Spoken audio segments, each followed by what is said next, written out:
Good morning. आज हम पढ़ेंगे कार्बनिक यौगिकों के बारे में। तो चलिए शुरू करते हैं आज की क्लास।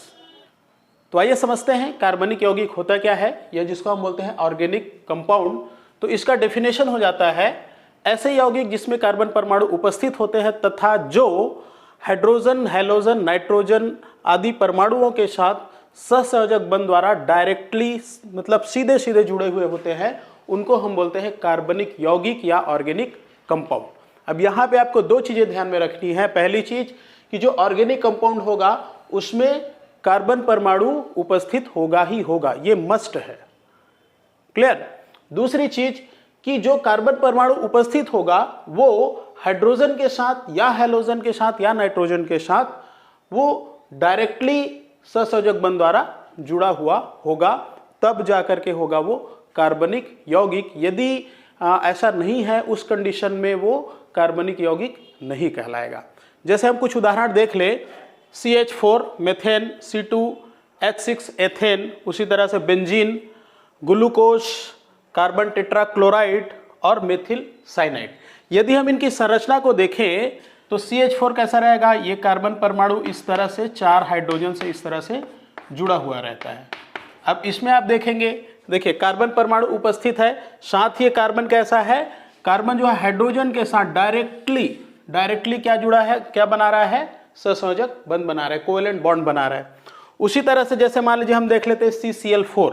तो CCl4 की यदि संरचना देखें तो ये जो CCl4 है इस तरह से 4 क्लोरीनों से ऐसा जुड़ा हुआ होता है। अब आप यहाँ पे देखिए तो कार्बन परमाणु तो है और कार्बन परमाणु क्या कर रहा है, हैलोजन के साथ, ये जो हैलोजन है क्लोरीन उसके साथ डायरेक्टली जो है कोवेलेंट बॉन्ड द्वारा जुड़ा हुआ है। तो ये भी क्या होगा आपका ऑर्गेनिक कंपाउंड। परंतु यहाँ पर कुछ अपवाद भी हैं। जैसे अपवाद में यदि हम देखें, जैसे मान लीजिए हम ले लेते हैं carbon dioxide, carbon monoxide, carbonate, इसी तरह से बाइकार्बोनेट और कुछ साइनाइड भी इसमें आते हैं, कार्बन डाइसल्फाइड। ये कई सारे ऐसे यौगिक होते हैं जिसमें कार्बन तो होता है लेकिन उसके बावजूद भी ये अकार्बनिक होते हैं। अब कैसे इसको देख लीजिए, जैसे यदि हम कार्बन डाइऑक्साइड की संरचना देखें तो यहाँ पर ये कार्बन जो होता है 2 ऑक्सीजन परमाणुओं से इस तरह से जुड़ा हुआ होता है। अब यदि इसकी हम संरचना को देखें तो यहाँ तो कार्बन तो है, बट यहाँ पर ना तो कार्बन हाइड्रोजन बॉन्ड है, ना तो कार्बन हैलोजन बॉन्ड है, ना ही कार्बन नाइट्रोजन के साथ किसी तरह का कोई भी सहसंयोजक बंध नहीं बना रहा है। तो ये कार्बन होते हुए भी इसीलिए क्या हो जाएगा, ये अकार्बनिक यौगिक होगा। बाकी सभी की आप संरचना देखेंगे तो इसमें जो है इन परमाणुओं के साथ डायरेक्टली ये सहसंयोजक बंध नहीं बनाते, इस वजह से कार्बन होते हुए भी ये सब के सब क्या हो जाएंगे, अकार्बनिक यौगिक हो जाएंगे। जैसे यहाँ पर हम एक उदाहरण और ले लेते हैं। जैसे मान लीजिए हम ले लेते हैं KCl, पोटेशियम साइनाइड। यदि पोटेशियम साइनाइड की संरचना देखें तो कैसा रहता है, ये KC और इसके साथ इस तरह से ट्रिपल बॉन्ड बना के N, यहाँ पे KCl। अब यहाँ पे आप देख लीजिए कार्बन और नाइट्रोजन तो यहाँ पे है, कार्बन नाइट्रोजन भी है, उसके साथ कोवेलेंट बॉन्डिंग भी है, और उसके साथ क्या हो रहा है, देखिए यहाँ पर इससे क्या जुड़ा है, पोटेशियम जुड़ा हुआ है। और यहाँ पर आप देख लीजिए मेथिल की संरचना। यदि हम मेथिल साइनाइड की संरचना देखें तो कैसा होगा, ये कार्बन, ये 3 हाइड्रोजन इस तरह से जुड़ा हुआ है और C और ट्रिपल बॉन्ड N ऐसा। तो अब दोनों संरचना में आप देखिए तो यहाँ पर थोड़ा सा आपको कंफ्यूजिंग लग सकता है कि हमारा डेफिनेशन कहता है कि कार्बन के साथ यदि नाइट्रोजन यदि डायरेक्टली कोवेलेंट बॉन्ड बना के जुड़ा हो तो वो क्या हो जाएगा, ऑर्गेनिक कंपाउंड। बट यहाँ पे देखिए कोवेलेंट बॉन्डिंग तो है, फिर भी ये अकार्बनिक की श्रेणी में आ रहा है। उसका रीजन ये होता है कि यहाँ पर कार्बन के साथ जुड़ा हुआ है पोटेशियम, जबकि यहाँ पर क्या हो रहा है, कार्बन नाइट्रोजन तो है ही है लेकिन उसके अलावा भी क्या है, कार्बन कार्बन के बीच यहाँ कोवेलेंट बॉन्डिंग है, साथ ही इससे जुड़ा हुआ जो कार्बन है उसके साथ हाइड्रोजन के साथ कोवेलेंट बॉन्डिंग है। तो यहाँ पर जो होता है, मतलब हम ये कह सकते हैं कि साइनाइड के केस में या तो कार्बन कार्बन बॉन्डिंग हो या तो फिर कार्बन हाइड्रोजन बॉन्डिंग होना अनिवार्य है। यही वजह है कि कुछ जो साइनाइड होते हैं जैसे KCN हो गया और कई सारे हैं, तो इनको हम जो है कार्बन नाइट्रोजन बॉन्डिंग के बाद भी इनको हम अकार्बनिक यौगिक की श्रेणी में रखते हैं। और कुछ जो साइनाइड होते हैं वो ऑर्गेनिक कंपाउंड क्यों होते हैं, तो वो इस तरह से स्ट्रक्चर होता है उनमें, इस तरह से उनमें बॉन्डिंग होती है, इस वजह से वो जो है ऑर्गेनिक कंपाउंड की श्रेणी में रखे जाते हैं। तो ये छोटे छोटे बातें हैं जो आपको ध्यान में रखना पड़ेगा, नहीं तो यही जो है आपको बहुत सारा कन्फ्यूज़न क्रिएट करेगा आपके दिमाग में, और यहीं से कई सारे क्वेश्चन भी घुमा करके पूछता है। अब इसके बाद जैसा कि हम जानते हैं कि जो कार्बन होता है वो बहुत सारे यौगिक बनाता है। बाकी यदि जैसे हम देख लें तो टोटल हमारे पास होते हैं 118 तत्व। अब इस 118 तत्व में कार्बन एक ऐसा तत्व है, अकेला ऐसा तत्व है जो बाकी 117 जो एलिमेंट्स होते हैं वो मिलकर के जितना यौगिक बनाते हैं, कार्बन अकेले ही उससे कई गुना ज़्यादा यौगिक बना लेता है।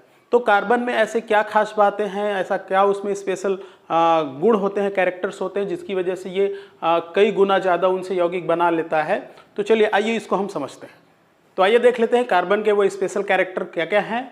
तो इसमें सबसे पहला होता है चतुसंयोजकता, या जिसको हम बोलते हैं टेट्रावेलेंसी, श्रृंखलन मतलब चैन मेकिंग, चैन बनाने की क्षमता, और संकरण मतलब हाइब्रिडाइजेशन, और बहुबंध या जिसको हम बोलते हैं मल्टीपल बॉन्डिंग। तो ये उसके स्पेशल कैरेक्टर्स होते हैं जिसकी वजह से ही वो बहुत सारे यौगिकों का निर्माण करता है। जैसे हम पहले देखते हैं चतुसंयोजकता, या जिसको हम बोलते हैं टेट्रावेलेंसी। यदि हम कार्बन का इलेक्ट्रॉनिक विन्यास देखें तो कार्बन का एटॉमिक नंबर होता है 6, और इसका यदि विन्यास निकालें तो ये हो जाता है 1s2, 2s2 और 2p4, सॉरी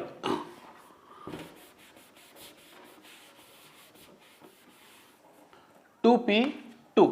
यदि इसको हम हुंड के अनुसार देखें तो कैसा हो जाएगा, 2 इलेक्ट्रॉन यहाँ पे s 2s, इसमें भी 2 इलेक्ट्रॉन, और p में हो जाते हैं इसमें भी आपके 2 इलेक्ट्रॉन, इस तरह से। अब जब यह होती है इसकी सामान्य अवस्था, जब ये एक्साइटेड होता है तो क्या होता है, यहाँ से इलेक्ट्रॉन जंप करके चला जाता है इसमें, तब इसकी संरचना क्या हो जाएगी,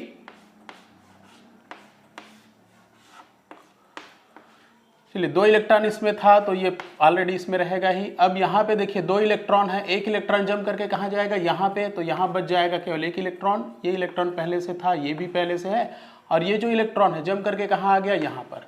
तो ये होता है इसका एक्साइटेड स्टेट। तो ये होता है इसका उत्तेजित अवस्था, या जिसको हम बोलते हैं एक्साइटेड स्टेट। तो अब एक्साइटेड स्टेट में यदि हम देखें तो जो कार्बन होता है, कार्बन के संयोजकता कोश में, संयोजकता कोश में होते हैं 4 अयुग्मित इलेक्ट्रॉन। मतलब अब ये जो कार्बन होता है वो 4 अन्य परमाणुओं के साथ या 4 अन्य इलेक्ट्रॉनों के साथ ये बॉन्ड बनाने के लिए एलिजिबल हो जाता है। इसमें 4 अन्य परमाणुओं के साथ बॉन्ड बनाने की क्षमता होती है। तो इसी को बोला जाता है टेट्रावेलेंसी या चतुसंयोजकता। तो ये कार्बन क्या करता है, इस तरह से ये 4 अन्य परमाणुओं के साथ या समान परमाणुओं के साथ ये बॉन्ड बना लेता है। दूसरा होता है श्रृंखलन। तो जैसे कार्बन में हमने देखा कि कार्बन की संयोजकता कितनी होती है, 4, इसकी वैलेंसी कितनी होगी, 4। तो ये कार्बन क्या करता है, इस तरह से ये जो कार्बन इसकी 4 वैलेंसी होती है, तो ये क्या करता है, और जो दूसरे कार्बन होते हैं उसके साथ इस तरह से ये एक चैन बना लेता है ऐसा, और ये इस तरह से ये ऊपर नीचे आगे पीछे सब तरफ ये बना सकता है ये। तो इसको हम बोलते हैं श्रृंखलन, और इसी की वजह से जो है कार्बन बहुत सारे यौगिक जो है निर्माण कर पाता है। नेक्स्ट होता है इसमें संकरण। यदि कार्बन में संकरण को देखें तो कार्बन ऐसा परमाणु होता है जिसमें अलग अलग तरह के संकरण पाए जाते हैं। जैसे मान लीजिए कुछ उदाहरण हम ले लें तो जो CH4 है, CH4 में होता है आपका sp3 संकरण। उसी तरह से C2H4 में देखें तो इसमें हो जाएगा आपका sp2 संकरण, और जो C2H2 होता है इसमें होता है आपका sp संकरण। कार्बन जो है उसमें क्षमता होती है कि वो अलग अलग प्रकार के संकरण वो शो करता है, अलग अलग तरह के वो संकर कक्षक बना सकता है। इसी के आधार पर वो कई अन्य सारे परमाणुओं को अपने साथ बांध सकता है। नेक्स्ट हम देखते हैं बहुबंध, या जिसको हम बोलते हैं मल्टीपल बॉन्ड। तो इसी में यदि हम देखें तो यहाँ पर क्या कर रहा है, कार्बन इस तरह से सिंगल बॉन्ड बनाता है। यहाँ पर यदि हम देखें तो कार्बन इस तरह से डबल बॉन्ड बनाता है कार्बन कार्बन में, और यहाँ पर कार्बन जो है इस तरह से आपस में ट्रिपल बॉन्ड बना सकता है। तो इसी को हम बोलते हैं मल्टीपल बॉन्डिंग। तो कार्बन की ये जो गुण होता है इस वजह से भी क्या करता है, वो अपने ही स्वयं ही कार्बन कार्बन जो परमाणु होता है उनमें आपस में वो डबल ट्रिपल बॉन्डिंग करके भी कई सारे यौगिक जो है वो निर्माण कर लेते हैं।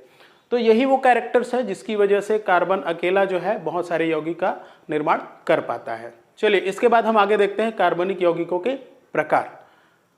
जो भी कार्बनिक यौगिक हैं उनको हम किस तरह से वर्गीकृत करते हैं, किस तरह से बांटते हैं, ये हम देखते हैं।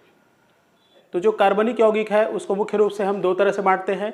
एक तो उनमें उपस्थित जो परमाणु है या समूह है उनके आधार पर, और दूसरा उनकी संरचना के आधार पर। तो सबसे पहले हम देखते हैं परमाणु या समूह के आधार पर जो कार्बनिक यौगिक है उनका वर्गीकरण। तो ये जो कार्बनिक यौगिक होता है इनको हम दो तरीके से बांटते हैं, सरल कार्बनिक यौगिक और जटिल कार्बनिक यौगिक। सरल कार्बनिक यौगिक मतलब होता है जिसमें सिर्फ कार्बन और हाइड्रोजन होते हैं। तो जिसमें सिर्फ कार्बन और हाइड्रोजन परमाणु होंगे उनको हम बोलते हैं सरल कार्बनिक यौगिक, या इन्हीं को बोला जाता है हाइड्रोकार्बन। मतलब जो हाइड्रोजन और कार्बन से मिलकर के बना होता है उसको हम बोलते हैं हाइड्रोकार्बन, और यही होते हैं आपके सरल कार्बनिक यौगिक। अब जो सरल कार्बनिक यौगिक होता है उसको हम दो तरीके से बांट देते हैं, संतृप्त और असंतृप्त। संतृप्त मतलब जिसमें सिंगल बॉन्ड्स होते हैं, इस तरह से कार्बन कार्बन के बीच में सिंगल बॉन्ड होते हैं, उनको हम बोलते हैं संतृप्त। दूसरा होता है असंतृप्त। तो जो असंतृप्त होता है उसमें कार्बन के बीच में इस तरह से डबल या फिर कार्बन कार्बन के बीच में इस तरह से ट्रिपल बॉन्डिंग होती है, उनको हम बोलते हैं असंतृप्त हाइड्रोकार्बन या असंतृप्त सरल कार्बनिक यौगिक। तो जो असंतृप्त हाइड्रोकार्बन्स हैं इसको फिर दो तरीके से हम बांट देते हैं, अचक्री और चक्री।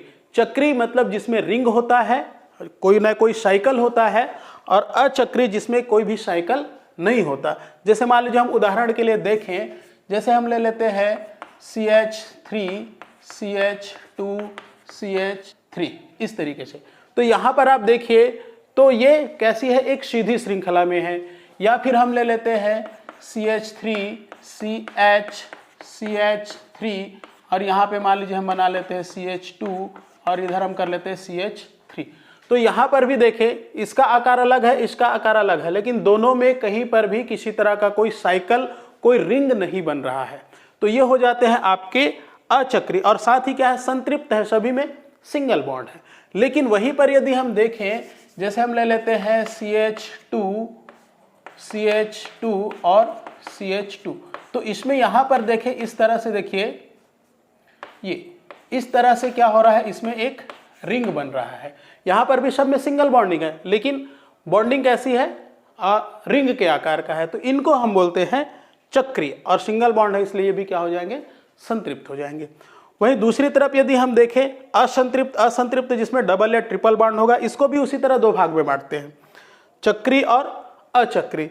तो चक्री जिसमें इस तरह का रिंग होगा, जैसे मान लीजिए हम ले लेते हैं बेंजीन की संरचना।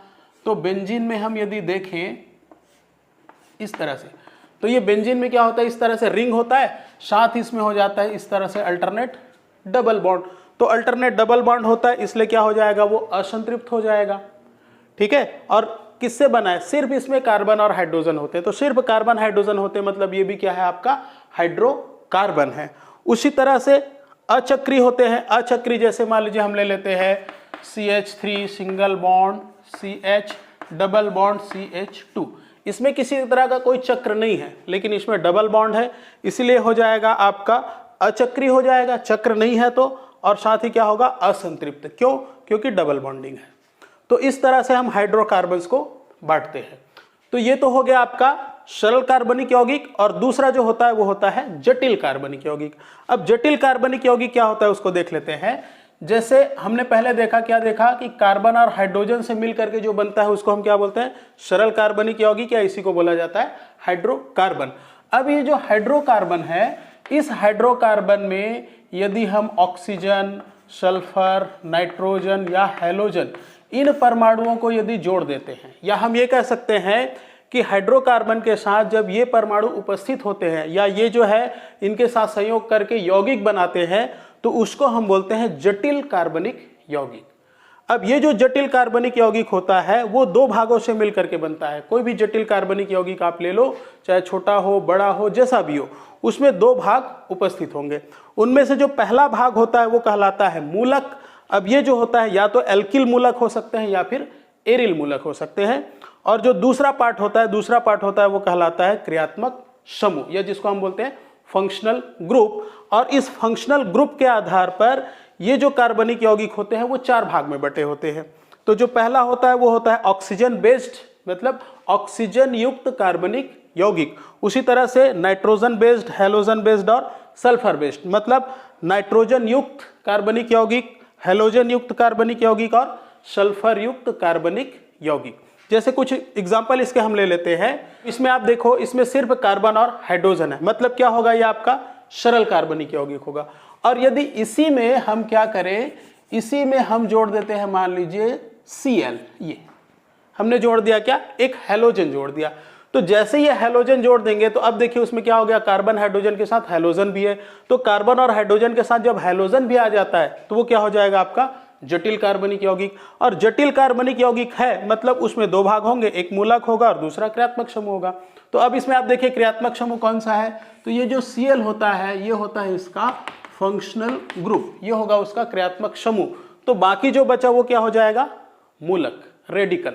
उसी तरह से जैसे हम ले लेते हैं, मान लीजिए CH3NH2।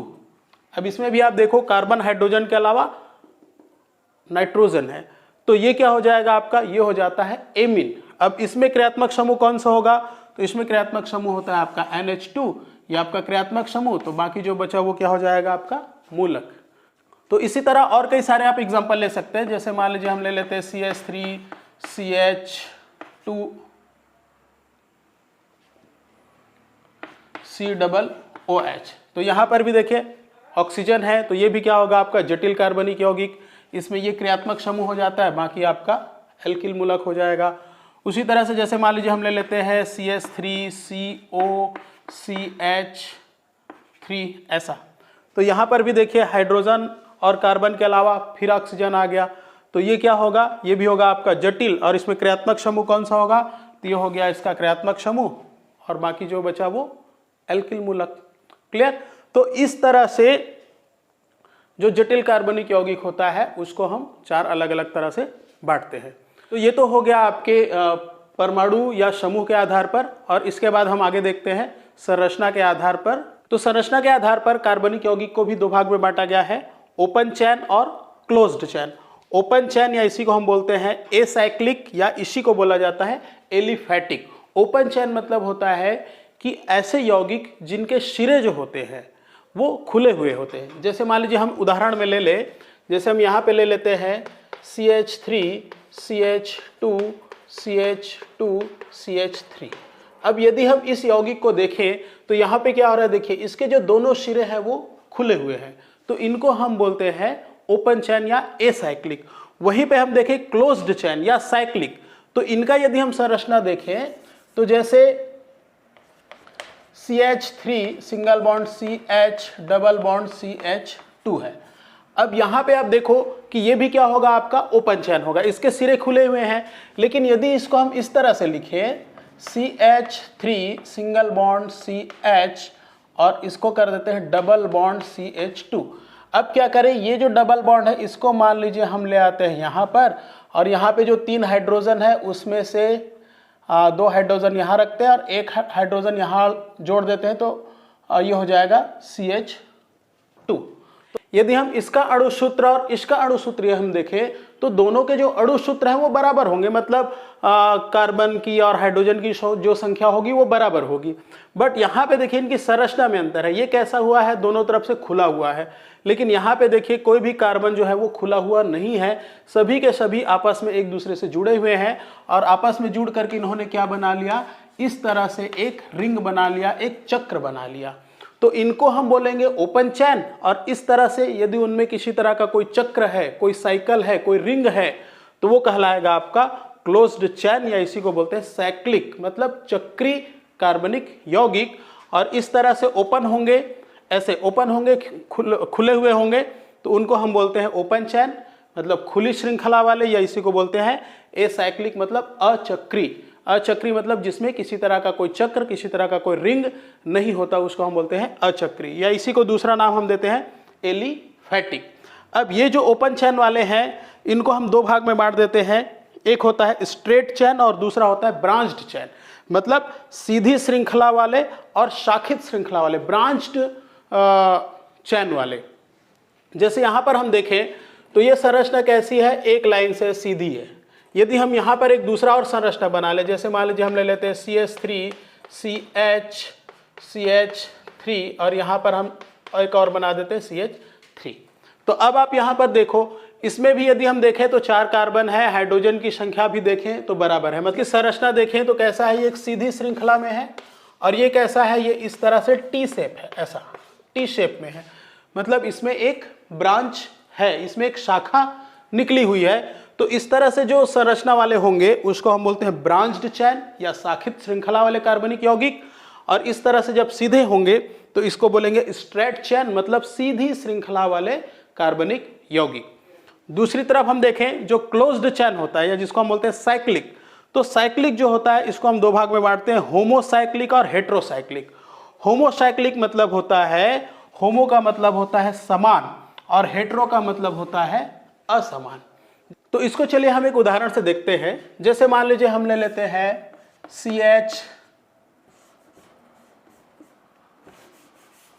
CH2 single bond CH2 और ये दोनों इस तरह से ऑक्सीजन से जुड़े होते हैं, ऐसा। अब यहाँ पे आप देखो, यहाँ पर भी ऐसे ही रिंग बना है, इसको भी यदि हम देखें तो ये सेम रिंग बना हुआ है, लेकिन यहाँ पर आप देखो कि इस रिंग में केवल कार्बन परमाणु उपस्थित है और इस रिंग में आप देखो तो कार्बन के साथ ऑक्सीजन भी है, मतलब कार्बन और ऑक्सीजन दोनों ने मिलकर के रिंग को बनाया है, उस चक्र को बनाया है। तो इसको हम बोलते हैं हेट्रोसाइक्लिक, मतलब जब अलग अलग परमाणु मिल करके चक्र का निर्माण करते हैं, रिंग का निर्माण करते हैं, तो उसको बोला जाता है हेट्रोसाइक्लिक। और जब एक समान परमाणु, ठीक है, एक समान परमाणु या समान परमाणु जब मिल करके रिंग बनाते हैं तो उसको हम बोलते हैं होमोसाइक्लिक या समचक्री। अलग अलग होंगे तो विषम चक्री या हेट्रोसाइक्लिक। अब जो होमोसाइक्लिक होता है, होमोसाइक्लिक को 2 भाग में बांट देते हैं, एलिसाइक्लिक और एरोमेटिक। एलिसाइक्लिक और एरोमेटिक ये क्या होता है इसको देखते हैं। जैसे हम ले लेते हैं CH2 सिंगल बॉन्ड CH2 और इधर भी बना लेते हैं CH2 और ये इस तरह से। तो यहाँ पर देखिए होमोसाइक्लिक है, मतलब जो रिंग है वो समान परमाणु ही बनाएंगे। तो ये एक हमने ले लिया, इसमें आप देखिए एक रिंग बना हुआ है और रिंग जो है उसमें सिर्फ कार्बन के परमाणु उपस्थित है। वहीं दूसरी तरफ एक और हम संरचना ले लेते हैं, जैसे हम ले लेते हैं CH सिंगल बॉन्ड CH, इधर भी आप बना लीजिए H रहेगा, CH सिंगल बॉन्ड CH और ये आपस में इस तरह से। तो देखिए दोनों की संरचना लगभग एक जैसी है, यहाँ पर भी रिंग है, यहाँ पर भी एक रिंग है, इस रिंग में भी सिर्फ कार्बन के परमाणु उपस्थित है और इस रिंग में भी सिर्फ कार्बन के परमाणु उपस्थित है। यहाँ पे इस तरह से अल्टरनेट डबल बॉन्ड भी होगा, ये ऐसा दोनों में। अब दोनों में क्या अंतर है उसको आप देख लीजिए। तो एक होता है आपका एलिसाइक्लिक, दूसरा होता है एरोमेटिक। अब ऐसा क्यों? तो यहाँ पर देखिए दोनों की संरचना को यदि हम देखें तो दोनों के दोनों होमोसाइक्लिक है, समान परमाणुओं ने रिंग बनाया है। यदि इसकी हम संरचना को देखें तो इसमें है देखिए अल्टरनेट डबल बॉन्ड, ये सिंगल बॉन्ड फिर डबल फिर सिंगल फिर डबल फिर सिंगल फिर डबल, इसको बोलते हैं अल्टरनेट डबल बॉन्ड। ये अल्टरनेट डबल बॉन्ड यहाँ पे है। प्लस यदि हम इसमें पाई इलेक्ट्रॉन्स की गिनती करें तो इसमें जो पाई इलेक्ट्रॉन्स होते हैं वो 4n+2 पाई इलेक्ट्रॉन्स इसमें होते हैं। ये तो जो अल्टरनेट डबल बॉन्ड का होना और पाई इलेक्ट्रॉन की संख्या 4n+2 के अनुसार होना, इसको हम बोलते हैं एरोमेटिसिटी। एरोमेटिसिटी ये कहलाता है एरोमेटिकता का गुण। तो जिसमें ये एरोमेटिकता का गुण होता है उसको हम बोलते हैं एरोमेटिक ऑर्गेनिक कंपाउंड। और जिसमें इस तरह से, मतलब ये एरोमेटिसिटी का गुण नहीं होता, जिसमें एरोमेटिकता नहीं होती, मतलब अल्टरनेट डबल बॉन्ड नहीं होगा या फिर उसमें 4n+2 पाई इलेक्ट्रॉन्स नहीं होंगे, इसमें और भी कई सारे गुण होते हैं जो एरोमेटिकता को दर्शाते हैं। तो इस तरह से गुण जो होता है इन यौगिकों में नहीं होता। हालांकि ये भी रिंग बनाते हैं, ये भी रिंग बनाते हैं, लेकिन इनमें होता है एरोमेटिसिटी का गुण, इसलिए इनको बोलते हैं एरोमेटिक। और इनमें एरोमेटिसिटी का गुण नहीं होता और इनको बोला जाता है एलिसाइक्लिक। तो इस आधार पर इनको एलिफेटिक और एरोमेटिक माना गया है। वहीं पर यदि हम देखें जो एरोमेटिक होता है तो एरोमेटिक को फिर दो भाग में बांटा गया है, बेंजीनाइड और नॉन बेंजीनाइड। तो इसको हम बोलते हैं बेंजीन, ये बेंजीन। अब जिसमें ये बेंजीन रिंग होता है उसको हम बोलते हैं बेंजीनॉइड। और कुछ ऐसे भी कार्बनिक यौगिक होते हैं जिसमें एरोमेटिकता का गुण होता है बट उसमें बेंजीन रिंग नहीं होता, इसलिए उसको बोलते हैं नॉन बेंजीनाइड। जैसे यहां पे हम एक संरचना बना लेते हैं इस तरीके का,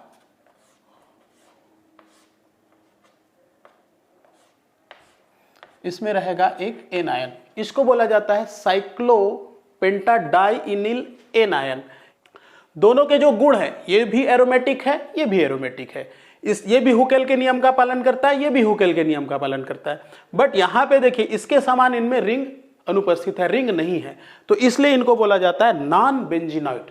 जिसमें एरोमेटिसिटी का गुण तो होगा लेकिन बेंजीन रिंग नहीं होगा, उसको बोलेंगे नॉन बेंजीनाइड। और जिसमें एरोमेटिसिटी का गुण भी है और बेंजीन रिंग भी है उसको हम बोलते हैं बेंजीनॉइड।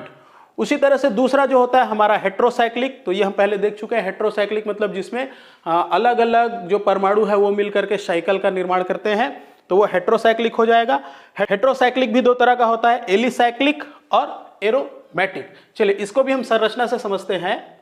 जैसे यदि हम ये दो संरचना देखें तो इसमें आप देख लीजिए यहाँ पर रिंग जो बना है वो कैसे बना है, जो कोना है कोने कोने में क्या होगा, कार्बन होगा और एक ऑक्सीजन। तो कार्बन और ऑक्सीजन ने मिलकर के रिंग बनाया है, मतलब ये क्या हो जाएगा आपका हेट्रोसाइक्लिक। यहाँ पर भी देखिए जो सिरे दिख रहे हैं, कोने दिख रहे हैं, वहाँ पे क्या होंगे, कार्बन परमाणु होंगे और एक ऑक्सीजन परमाणु। तो यहाँ पर भी कार्बन और ऑक्सीजन ने मिलकर के रिंग बनाया, तो ये भी क्या हो जाएगा आपका हेट्रोसाइक्लिक। अब यदि हम दोनों की संरचना को देखें तो दोनों लगभग दिखने में एक जैसा है। इसको बोलते हैं फ्यूरेन, ये होगा आपका फ्यूरेन, और इसको बोला जाता है THF या इसको बोलते हैं टेट्राहाइड्रोफ्यूरेन। ठीक है, शॉर्टकट में हम बोलते हैं THF और ये होता है आपका फ्यूरेन।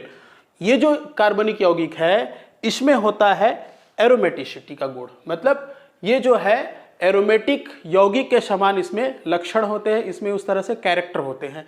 जबकि दूसरी तरफ हम देखें जो THF होता है, THF में किसी प्रकार की कोई भी एरोमेटिकता नहीं होती, मतलब इसमें एरोमेटिकता का गुण जो होता है वो पूरी तरह से अनुपस्थित होता है। तो इसको हम बोलते हैं एलिसाइक्लिक और इसको हम बोलते हैं एरोमेटिक।